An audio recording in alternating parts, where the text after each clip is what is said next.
தந்தை மகன் தூயாவியாரின் பெயராலே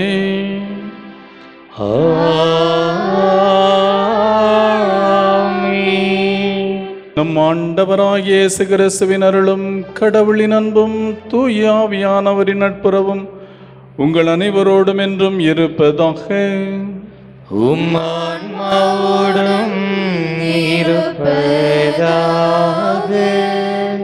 இயேசுவில் நிறைவுள்ளவர்களே, இறைவன் இரக்கமே உருவானவராக இருக்கிறார். எனவே அவருடைய இரக்கத்தின் வெளிப்பாடு அருளாக நம்மேல் பொழியப்படுகிறது. அந்த அருளை பெறுவதற்காக பூண்டி புதுமை மாதாவினுடைய வழியாக பெறுவதற்காக வந்திருக்கின்ற உங்கள் அனைவரையும் அன்புடன் வரவேற்கிறேன். ஆண்டவர் தாமே உங்களுக்கு தேவையான எல்லா ஆசீர்வாதங்களையும் கொடுத்து உடல் நலத்தோடு, உள்ளத்திடத்தோடு, ஆன்ம சுகத்தோடு, பொருளாதார முன்னேற்றத்தோடு, வாழ்வில் வளமையோடு, மகிழ்ச்சியோடு, மனநிறைவோடு நீங்கள் வாழ எல்லா ஆசீர்வாதங்களையும் பொழிய வேண்டும் என்று இந்த திருப்பலியை ஒப்புக் கொடுக்கின்றோம். அதை கருத்துக்களுக்காக நீங்கள் ஒப்புக் கொடுத்து இறைவனுடைய நிறைவான ஆசீர்வாதங்களை பெற்றுக்கொள்ள அன்புடன் அழைக்கின்றோம்.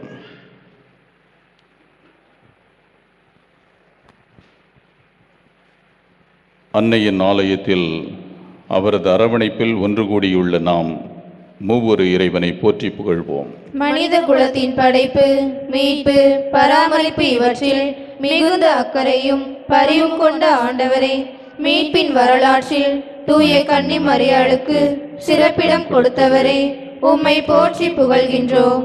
கானாவூர் திருமணத்தில் உமது அன்னை பரிந்து பேசியதால் தண்ணீரை திராட்சரசமாக்கி புதுமை செய்து புதுவாழ்வு தந்தை இயேசுவே, உம்மை பணிந்து ஆராதிக்கின்றோம். உலக மீட்பரையே கன்னிமரியா பெற்றெடுக்க அவரில் எழுந்து வந்த தூய ஆவியானவரே, மூவொரு இறைவா, எங்கள் மத்தியில் எழுந்தருளி அருள்வளம் பொழிந்து எந்நாளும் காப்பவரே, உம் பாதம் பணிகின்றோம். பூண்டி தாயின் பக்தர்களே, நாம் அன்னையின் அன்பு பிள்ளைகள் என்ற உணர்வோடு ஒரே குடும்பமாய் நம் அன்னையை போற்றி புகழ்வோம். பூலோகம் போற்றும் பூண்டி புதுமை மாதாவே, பூண்டி திருத்தலத்தை கோவிலாக கொண்டவளே, உம்மை பணிந்து வாழ்த்துகின்றோம். எங்கள் மீட்பராம் இயேசு கிறிஸ்துவை உலகிற்கு பெற்று தந்த இறைவனின் அன்னையே, உன்னதரின் திருப்பேழையே, எங்களுக்காக இறைவனிடம் பரிந்து பேசுகின்ற புனித மாதாவே, எட்டு திக்கும் புகழ் பெறுகின்ற எங்கள் பூண்டி அன்னையே, மன்னக மாந்தர்களின் மகிமையே, உம் பாத மலரடியில் எங்களின் புகழ் அஞ்சலியையும் வணக்கத்தையும் மனமகிழ்ந்து செலுத்துகின்றோம். தந்தையாம் கடவுளுக்கு தன்னையே காணிக்கையாக்கிய நம் அன்னை மரியாவை போல நாமும் நம்மையே இறைவனுக்கு காணிக்கையாக்குவோம். எங்கள் இறைவனாகிய ஆண்டவரே, உம்முன் பணிந்து வேண்டுகின்ற எங்கள் ஒவ்வொருவரையும் கண்ணோக்கி பாரும். தம் விருப்பத்தை சிறிதும் நாடாமல் விண்ணக தந்தையின் விருப்பத்தையே பெரிதென கொண்டு, இதோ உம் அடிமை, உம் வார்த்தையின்படி எனக்கு ஆகட்டும் என்று பணிந்த கன்னி மரியாவை போல எங்களையும் எங்கள் குடும்பங்களையும் உமக்கு காணிக்கையாக்குகின்றோம். எங்கள் காணிக்கையை ஏற்று எங்களின் இதய ஆவல்களை நிறைவேற்றுவீராக. நன்றி பெருக்கோடு நம் அன்னை இறைவனை போற்றி பாடிய பாடலை நாமும் சேர்ந்து பாடி மகிழ்வோம்.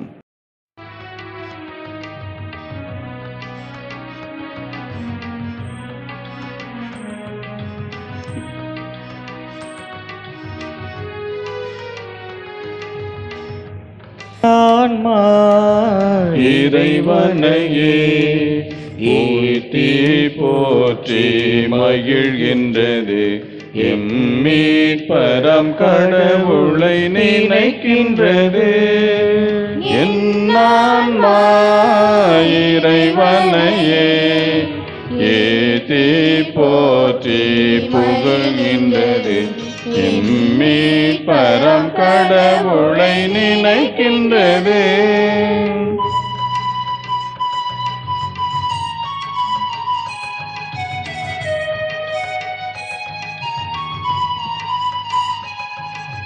தாழ்நிலையிருந்த தம்மடியவரை தயையுடன் கண்கள் நோக்கினார்.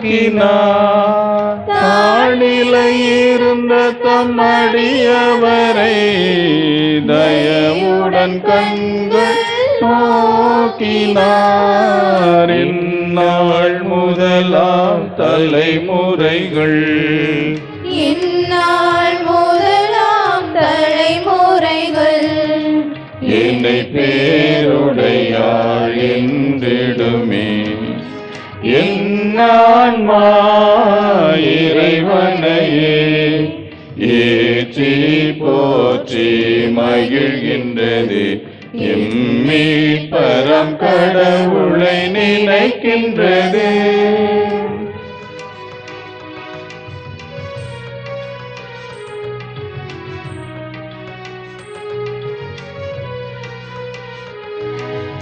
ஏனெனில் வல்லமை மிகுந்தவரே எனக்கரும் செயல் பல புரிந்துள்ளார். ஏனெனில் வல்லமை மிகுந்தவரே எனக்கரும் செயல் பல புரிந்துள்ளார். அவதம் பெயரும் புனிதமாகும். அவதம் பெயரும் புனிதமாகும். அவரில் அஞ்சுவோர்க்கு இரக்கமாகும். என்னான்மா இறைவனையே ஏற்றி போற்றி மகிழ்கின்றது. எம்மீட்பரம் கடவுளை நினைக்கின்றது. நமக்காக என்றென்றும் பரிந்து பேசும் பூண்டி புதுமை மாதா வழியாக இறைவனை நோக்கி மன்றாடுவோமாக. என்றும் வாழும் தந்தையே, உமக்கு அன்புக்குரிய கன்னிமரியாவை அமல உற்பவியாக இத்தரணிக்கு தந்து இவ்வுலகில் சிறப்பான முறையில் மகிமைப்படுத்த திருவுளம் கொண்டவரே, உம்மை புகழ்ந்து ஆராதித்து நன்றி செலுத்துகின்றோம். மூவரு இறைவா, உமது திட்டப்படி எம் இந்திய நாட்டின் தமிழகத்தில் பூண்டி என்னும் சிற்றூரை எங்கள் அன்னையாம் கன்னிமரியாவின் வழியாக ஆசீர்வதித்து அருள் பொழிந்து ஏராளமான நன்மைகளை வாரி வழங்கி வருகிறீரே, உமக்கு கோடான கோடி நன்றி செலுத்துகின்றோம். எங்களுக்கு பூண்டி அன்னையை தாயாக வழங்கிய கருணையை நினைத்து உம்மை போற்றுகின்றோம். நாங்கள் எந்நாளும் உமக்கும் எங்கள் அன்னையாம் கன்னிமரியாவுக்கும் உகந்த மக்களாக வாழ அருள் புரியும். பூண்டி பேராலயத்தில் கோயில் கொண்டிருக்கும் தாய் மரியாவின் பரிந்துரையுடன் இறைவனிடம் உருக்கமுடனும் பக்தியுடனும் மன்றாடுவோம். பூண்டியில் எழுந்தருளும் புதுமை மாதாவே, இயற்கை சக்திக்கும் மனித வல்லமைக்கும் மேலாக உலக மக்களின் சொல்ல முடியாத துன்பங்களை போக்கி நாங்கள் ஆசிக்கும் நன்மைகளை பெருமளவில் அளிக்கும் உமது அன்பும் அருளும் இப்பரந்த பாரத திருநாட்டில் மட்டுமே அன்றி உலகத்தின் எல்லா பகுதிகளிலும் பரவி இருப்பதை எண்ணி நன்றி பண்பாடுகின்றோம்.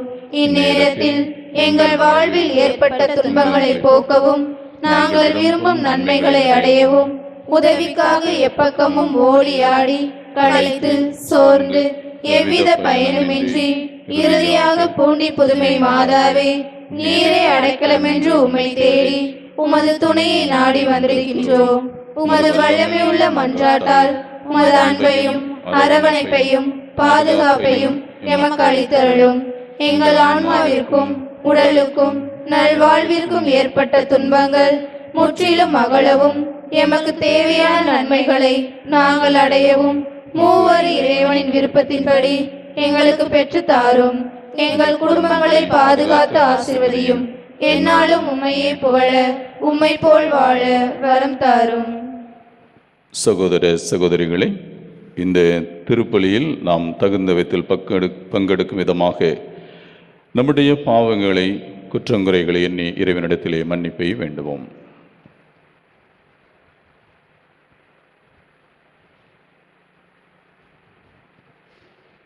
எல்லாம் வல்ல இறைவனிடமும் சகோதர சகோதரிகளிடமும் நான் பாவியினை ஏற்றுக்கொள்கிறேன். ஏனெனில் என் சிந்தனையாலும் சொல்லாலும் செயலாலும் கடமையை தவறியதாலும் பாவங்கள் பல செய்தேன். என் பாவமே, என் பாவமே, என் பெரும் பாவமே. ஆகையால் எப்பொழுதும் கன்னியான புனித மரியாவையும் வானதூதர் புனிதர் அனைவரையும் சகோதர சகோதரிகளை உங்களையும் நம் இறைவனாகிய ஆண்டவரிடம் எனக்காக வேண்டிக் கொள்ள மன்றாடுகிறேன். எல்லாம் வல்ல இறைவன் நம் மீது இரக்கம் வைத்து நம் பாவங்களை மன்னித்து நம்மை நிலை வாழ்வுக்கு அழைத்துச் செல்வாராக. ஆமென்.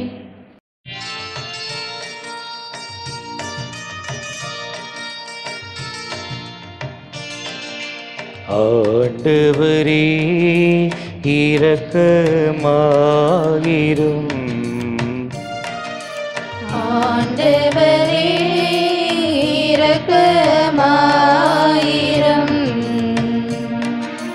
கிறிஸ்துவே இரக்கமாயிரும். கிறிஸ்துவே இரக்கமாயிரும். ஆண்டவரே இரக்கமாயிரும். ஆண்டவரே இரக்கமாயிரும்.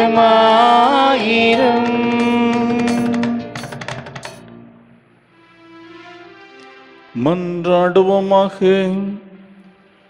எல்லாம் வல்ல இறைவா, நாங்கள் என்றும் நேரியவற்றை எங்கள் உள்ளத்தில் இருத்தி சிந்திக்க உம்மை வேண்டுகின்றோம். அதனால் உமக்கு உகந்தவற்றையே சொல்லாலும் செயலாலும் நிறைவேற்ற எங்களுக்கு அருள்வீராக. உம்மோடு தூய ஆவியானவரின் ஒன்றிப்பில் இறைவனாய் என்றென்றும் வாழ்ந்து ஆட்சி செய்கின்ற எங்கள் ஆண்டவரும் உம் சுதனுமாகிய கிறிஸ்து வழியாக உம்மை மன்றாடுகின்றோம்.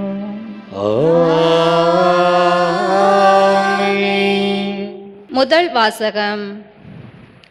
ஆண்டவரிடம் திரும்பி செல், காலம் தாழ்த்தாதே. சீராக்கின் ஞான நூலிலிருந்து வாசகம். இயல் 5, இறை வாக்கியங்கள் 1 முதல் 8 வரை. உன் செல்வங்களில் நம்பிக்கை வைக்காதே, எனக்கு அவை போதும் எனச் சொல்லாதே. உன் நாட்டங்களுக்கு வலிமைக்கும் அடிமையாயிராதே. உன் உள்ளத்து விருப்பங்களை பின்பற்றாதே. எனக்கு எதிராய் செயல்படக்கூடியவர் யார் எனச் சொல்லாதே. ஆண்டவர் உன்னை தண்டியாமல் விடமாட்டார். நான் பாவம் செய்தேன், இருப்பினும் எனக்கு என்ன நேர்ந்து விட்டது என கூறாதே. ஆண்டவர் பொறுமை உள்ளவர். பாவத்துக்கு மேல் பாவம் செய்யும் அளவுக்கு பாவ மன்னிப்பு பற்றி அச்சம் இல்லாமல் இராதே. ஆண்டவரின் பரிவு எல்லை அற்றது. எண்ணற்ற என் பாவங்களை அவர் மன்னித்து விடுவார் என உரைக்காதே. அவரிடம் இரக்கமும் சினமும் உள்ளன. அவரது சீற்றம் பாவிகளை தாக்கும். ஆண்டவரிடம் திரும்பிச் செல்ல காலம் தாழ்த்தாதே. நாட்களை தள்ளி போடாதே. ஆண்டவரின் சினம் திடீரென்று பொங்கி எழும்.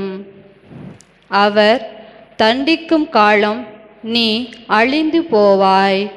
முறைகேடான செல்வங்களில் நம்பிக்கை வைக்காதே.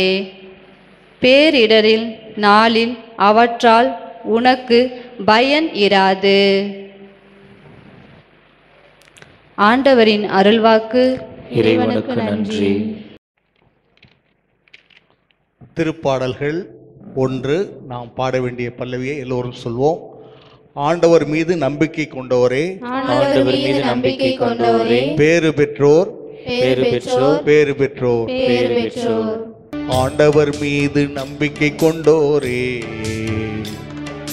பேறு பெற்றோர், பேறு பெற்றோர். ஆண்டவர் மீது நம்பிக்கை கொண்டோரே, பேறு பெற்றோர் பேறு பெற்றோர். ஆண்டவர் மீது நம்பிக்கை கொண்டோரே பேறு பெற்றோர் பேறு பெற்றோர். நற்பேறு பெற்றவர் யார்?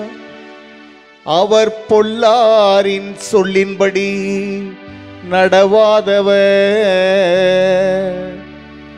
பாவிகளின் தீய வழி நில்லாதவர், இகழ்வாரின் குழுவினில் அமராதவர். ஆனால் அவர் ஆண்டவரின் திருச்சட்டத்தில் மகிழ்ச்சியுறுபவர். அவரது சட்டத்தை பற்றி இரவும் பகலும் சிந்திப்பவர். ஆண்டவர் மீது நம்பிக்கை கொண்டோரே பேறு பெற்றோர் பேறு பெற்றோர். ஆண்டவர் மீது நம்பிக்கை கொண்டோரே பேறு பெற்றோர் பேறு பெற்றோர். அவர் நீரோடையோரம் நடப்பட்ட மரம் போல் இருப்பார். பருவ காலத்தில் கனிதந்து என்றும் பசுமையாயிருக்கும் அம்மரத்திற்கு ஒப்பாவார். தாம் செய்வதனைத்திலும் வெற்றி பெறுவார். ஆனால் பொல்லார் அப்படி இல்லை. அவர்கள் காற்று அடித்து செல்லும் பதரைப்போல் ஆவர். நேர்மையாளரின் நெறியை ஆண்டவர் கருத்தில் கொள்வார். பொல்லாரின் வழியோ அழிவை தரும். ஆண்டவர் மீது நம்பிக்கை கொண்டோரே பேறு பெற்றோர் பேறு பெற்றோர். ஆண்டவர் மீது நம்பிக்கை கொண்டோரே பேறு பெற்றோர் பேறு பெற்றோர்.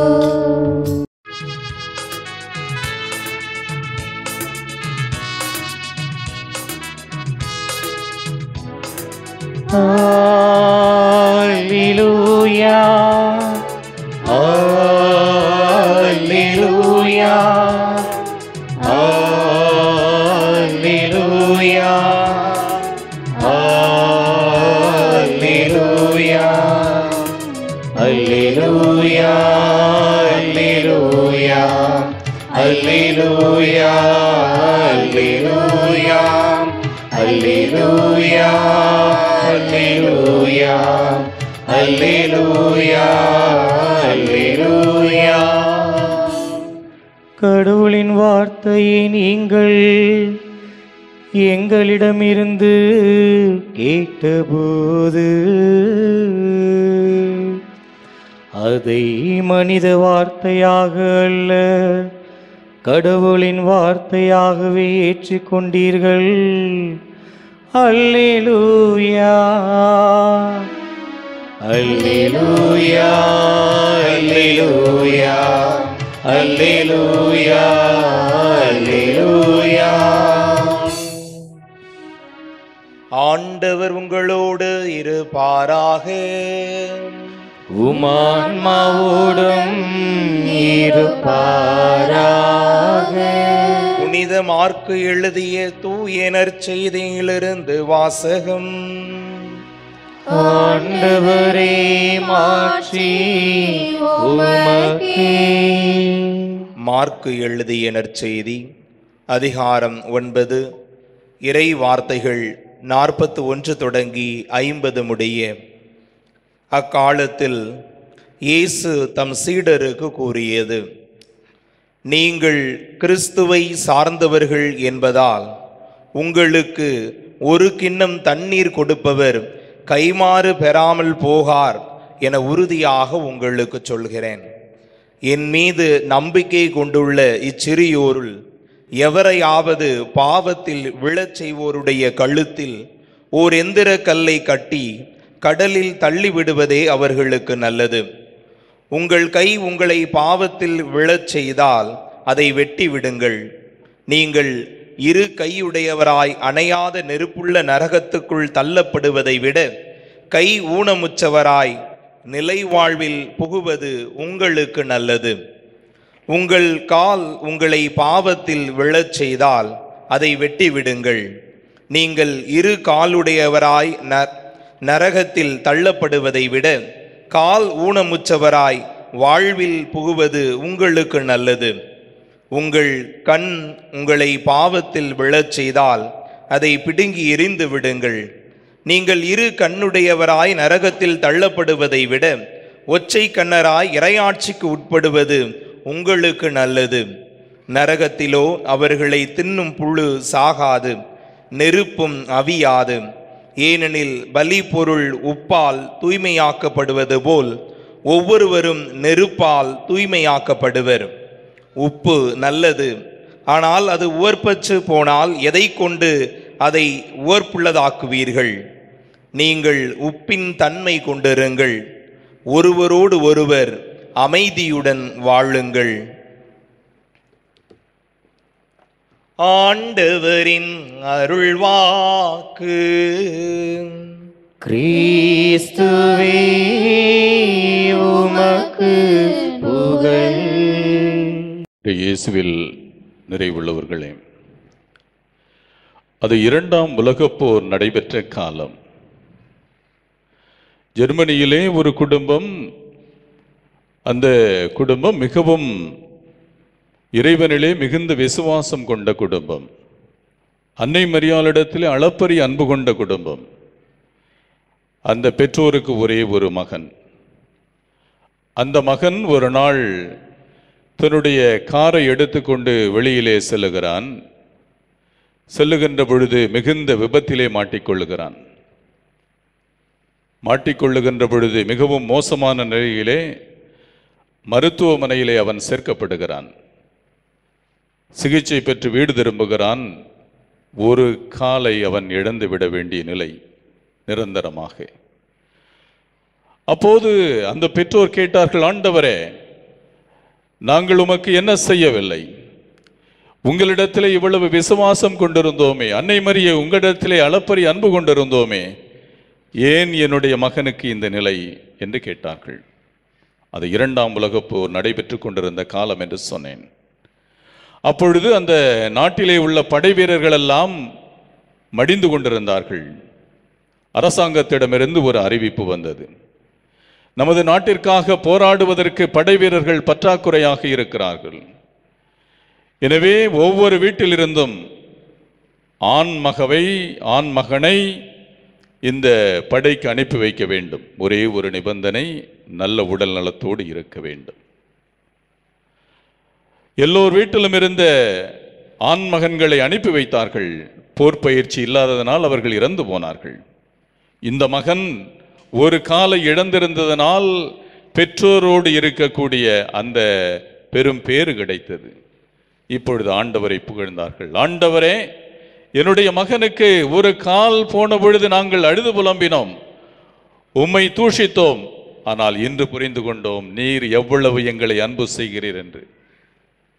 இந்த மகன் எங்களோடு இருக்க வேண்டும் என்பதற்காக அவன் ஊனமாக வேண்டும் என்று நீர் திருவுள்ளம் கொண்டதை நாங்கள் ஏற்றுக்கொள்கிறோம் என்று சொன்னார்கள். இயேசுவில் நிறைவுள்ளவர்களே, 2 கால்களை இழந்திருக்கிற ஒரு மகன், அவனை மிகவும் ஏழ்மையிலே வாழுகின்ற ஒரு தாய் கவனித்துக் கொள்கிறாள். சென்று சொல்லுகிறார்கள், அம்மா, நீங்கள் மிகவும் ஏழ்மையிலே இருக்கிறீர்கள், ஒவ்வொரு நாளும் வேலைக்கு சென்றால்தான் நீங்கள் பிழைப்பு நடத்த முடியும். இந்த சூழ்நிலையிலே இந்த மகனை கொண்டு போய் அநாதை இல்லத்திலே விட்டு விடலாமே, நீங்கள் ஏன் இவனை தாங்கிக் கொண்டிருக்கிறீர்கள் என்று கேட்கின்ற பொழுது அவள் சொல்லுகின்றாள், அவன் என்னுடைய மகன், என்னோடு இருக்க வேண்டும். அவன் 2 கால்கள் போனாலும் பரவாயில்லை, அவன் என்னோடு இருக்க வேண்டும். இன்று எத்தனையோ குடும்பத்திலே நீங்கள் அப்படித்தான் சொல்ல கேள்விப்பட்டிருப்பீர்கள். மகனோ மகளோ ஊனமானவராக இருக்கின்ற பொழுது அவன் உயிரை இருந்தால் போதும், எங்களோடு என்னுடைய பிள்ளை, என்னுடைய மகன், என்னுடைய மகள் எங்களோடு இருக்கிறார் என்று சொல்லுவதே எங்களுக்கு மிகுந்த பெருமையாக இருக்கும், ஆறுதலாக இருக்கும் என்று சொல்வதை நாம் பார்த்திருக்கிறோம். இன்றைய நற்செய்தியிலே இறைமகன் இயேசு, உன்னுடைய கால் பாவம் செய்ய தூண்டினால் ஒரு காலை வெட்டிவிடு என்று சொல்லுகிறான். உன்னுடைய கண் பாவம் செய்ய தூண்டினால் ஒரு கண்ணை பிடுங்கிவிடு என்று சொல்லுகிறான். உன்னுடைய கை பாவம் செய்ய உன்னை தூண்டினால் கையை வெட்டிவிடு என்று சொல்லுகிறான். கையை வெட்டிவிடு என்று யார் சொல்லுவான்? கொடுமைக்காரர்கள் சொல்லுவார்கள். அவனை வெட்டு, கையை வெட்டு, காலை வெட்டு என்று யார் சொல்லுவார்கள்? சாதாரணமானவர்கள் சொல்லுவார்களா? சொல்ல மாட்டார்கள். ஆனால் இறைமகன் இயேசு சொல்லுகிறார் என்றால் அவர் கொடுமையானவரா? அப்படி தண்டிக்க கூடியவரா? நாம் விடுதலை பயண நூலிலே 34வது அதிகாரத்திலே பார்த்தோம் என்று சொன்னால், இறைவன் இரக்கமே மிகுந்தவர், சினம் கொள்ள தாமதிப்பவன், மிகுந்த பேரன்பு கொண்டவர் என்று சொல்லப்பட்டிருக்கிறது. சங்கீதம் 145 நாம் படித்தோம் என்று சொன்னால், ஆண்டவர் அருளும் அன்பு மிகுந்தவர், நீடி ஆயுளை கொடுக்கக்கூடியவர், அவர் அரவணைத்து காப்பவர் என்று சொல்லப்பட்டிருக்கிறது. அப்படியானால் இறைமகன் இயேசு அதற்கு மாற்றாக சொல்லுகின்றாராம். எசேக்கியேல் எழுதிய திருமுகத்திலே சின்னப்பர் சொல்லுகின்றார், ஆண்டவர் தாம் படைத்த எல்லாவற்றையும் அன்பு செய்கிறார், எல்லாவற்றையும் கூர்ந்து நோக்குகிறார், எல்லாவற்றையும் அரவணைத்து காக்கிறார். அப்படி என்று சொன்னால் தாம்